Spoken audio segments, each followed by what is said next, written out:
Week 3 missions are going to be unlocking soon, so you are able to claim your Awakening Selector from the anniversary mission. So I thought this might be a good time to go and quickly talk about the Awakening units that I can recommend to you if you are missing that character. Of course, just because I'm not mentioning the Awakening character not on this list, they're bad or anything, but I think having these characters will definitely make you have a quite different experience comes to some contents for PvE and PvP. So let's jump into video and talk about it. We'll start from the list they have here. So Naielle is in first. So Naielle, I will say, is the one character that specializes in PvP contents. Naielle is one of the best defender characters that exists right now for PvP. So if you don't have Naielle, I think is one of the best choice. Of course, you have to unlock the reactors, but long as you have the reactors, I think you will definitely see how tanky Naielle can be and destroy your opponents throughout PvP. Within PvE, I think still have some usage for more of the challenging content, but general usage, I think you would like to use a different defender. But Naielle, if you don't have it, and if you want to play PvP time to time, this character will definitely make a difference. And next Gauntlet skin is going to be received to the Queen, and I think it looks pretty good. So if you had no interest from PvP, you might be interested in going after it just because the skin looks nice. So if you care about all those aspects, I think it might be worthwhile for you to consider going after Naielle. Second character we have is an easy pick. Awaken Shiyoon is one of the best characters that exists within the game right now after the reactor upgrade. He is able to be amazing in both PvE and PvP. So if you don't have this character, it's an easy yes. Also pretty flexible with the gear. So I honestly recommend this character to anyone. I mean, he's really cool looking, but at the same time, when it comes to performance of his kits, he's amazing. So if you don't have Awaken Shiyoon, I highly suggest to go after it. You are going to be having a lot of fun with this character. So go after this character and you will not regret it. Third character we have in the list is Awaken Jake, and I will say this character is really amazing throughout PvE contents just because it is anti-mechanic type characters, and there are many different enemies within PvE environments that's mechanics. So having Jake Walker will definitely make a huge difference throughout those contents for new players and mid-level game players. Even if you cleared everything, I think after the reactor, Jake definitely seems to be doing pretty well against the mechanics as well as in general usage to be get banned here and there. So for PvP aspects, I think I can highly recommend it as well. Not to mention, if you're playing a Lost Stands a lot, you will definitely notice Jake Walker always being on the list. So if you don't have a Jake Walker, I think that's another easy choice for you to go after for both PvE and PvP contents. Next character we have on the list is Eccelesia, and I can definitely recommend this character to players to this date. I said the same thing last year, and I will say it again. She still is one of the best characters all around for all content. So going after her is going to be making your experience in some of the more challenging PvP contents.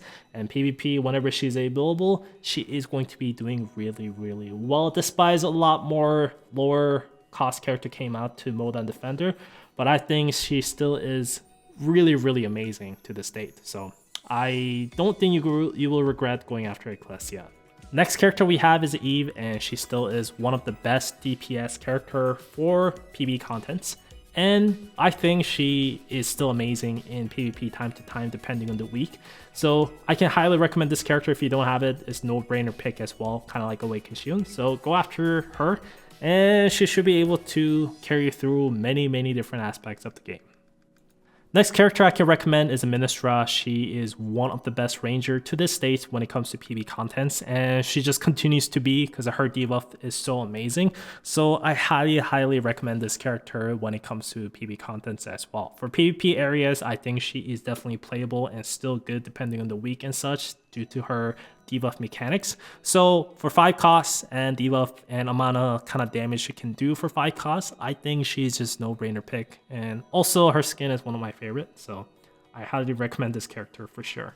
Next character we have is Mordred. She is another 5 cost units within this pool, and she is incredible character for PvE as well as PvP to melt down your striker opponents. So I highly recommend this character, and her high damage against the corrupted objects is going to be making her stand out so much throughout PB contents as well. So I can definitely recommend this character. She is really amazing and excels in both PvE as well as PvP. Next character I'm going to mention is Surya, and I think the other character that I'm going to be mentioning and already mentioned throughout this video is definitely better than her in terms of more wider variety uses and such. But I think Surya definitely gives a really amazing push for mid-level game players. She should be able to help you able to clear 190 raid much better, not to mention some of the more challenging content like danger close and such. She can definitely able to help your survivability quite up and able to make sure you clear those challenging stages. So she is definitely not the best character for PvP or PvE, but for mid-level game players, I think she's going to be making quite a difference, especially level 190 raids and any challenging content that kind of requires you to tank some damage from the bosses. So Surya, I think, will continues to be appealing to those types of contents, and I use her quite a lot throughout PvP contents for that reason, and I'm pretty satisfied with her as well. So I think I can recommend Surya. If you're missing one of these characters, and if you want to go after her because you like her, because I think she looks pretty cool as well. Next character on the list is definitely one of my favorite characters within the game. It's a Felix. I think she is very unique since she's a summoning type character and there's no real character like her within the game beside her.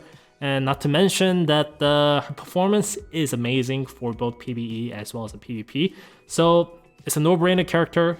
If you go after her and use her, you will really enjoy your time with her. So go after her. She's a waifu character that's also really good. Next character we have on the list is Naielle, and after her buff, I think she is one of the best 5-cost units that exists within this game right now for both PvE and PvP. I think she tanks really amazing throughout PvP contents now after her buff. Not to mention in PvP areas, it applies the same. And she is just incredible all around. She is definitely not the best character for every single content, but for 5-cost units, is very flexible to be used. And her debuff is just really amazing throughout PvP contents, especially against the bosses. And yeah, I just don't have any problem with this character. I don't think we'll really see a better 5-cost defender anytime soon. She is just that incredible. And I think her buff really saved her. I think she is just really good. So if you don't have her, I'm pretty sure you will be really satisfied using her throughout different contents within the game. Next character is Curian. I have this character at 110 because I don't like using it because this character is so OP throughout PvP. It's actually pretty crazy, and he is one of the best character time to time to be used in danger close and such as well. So PvP performance is good, PvP performance is crazy. I think he's one of the most OP character right now for PvP, and you will definitely see why when you start using him. So I definitely recommend this character. I just tend to kind of steal away character when they get really OP and just try to avoid using him. I love using Curian back in the day, but after he got buffed, I think he's so OP that I just kind of stay away from using it. And the next character I'm going to mention is kind of similar. Sigma as well is one of the best character for PvP, and because of her tankiness and her offensive ability as well, I think she works amazing in PvP contents as well. So she is self-healing character and she can tank and do damage at the same time. So I really recommend Sigma as well. I mean, she's a daughter character and she looks pretty. So if you don't have Sigma, I think you will have a lot of fun using her as well. And next on the list, we have Queen, and she is one of the best, I would say, after the reactors. And she's definitely on my list to get her to 120. I already have her in the 120 for Korean server. In global server, I will definitely go after 120 for her because I think she is that good. Especially, I think once she receives the Gauntlet skin next season, everyone is going to start using her and she'll probably get banned more often. I think she just sits around that area, is not too OP to be banned all the time, but at the same time, more than OP enough to be used and be successful all the time. So I can highly recommend this character with the reactors, and she's just really amazing throughout PvP. And last two characters we have is Jia and Swan. They are both amazing supporters for PvE contents, For PvP, I think Swan still have some spots because the skill ceiling mechanic characters are going to be her perfect counter, so she's able to counter those characters really well. I would definitely recommend Swan over Shinjia if you're missing both characters, because I think Swan is definitely going to be giving more push to you and your team, but I will definitely recommend going after both of them.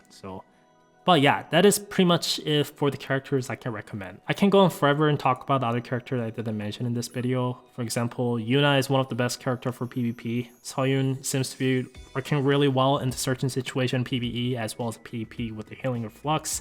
Mavka is definitely one of the best characters right now against Defender. Like a Mordred, A for danger close, Mavka always shines, even despite her having attack speed reductions for the aerial unit buff this time. So I gotta say, most of the characters have some usage, either PvP or PvP contents. So there is no real bad character except 2 or 3. So ones I mentioned in this video, at least, you shouldn't be regretting yourself going after it. So just go after them and you should be okay. But that is pretty much it for this video. Thanks for watching. I will see you guys next time. Take care.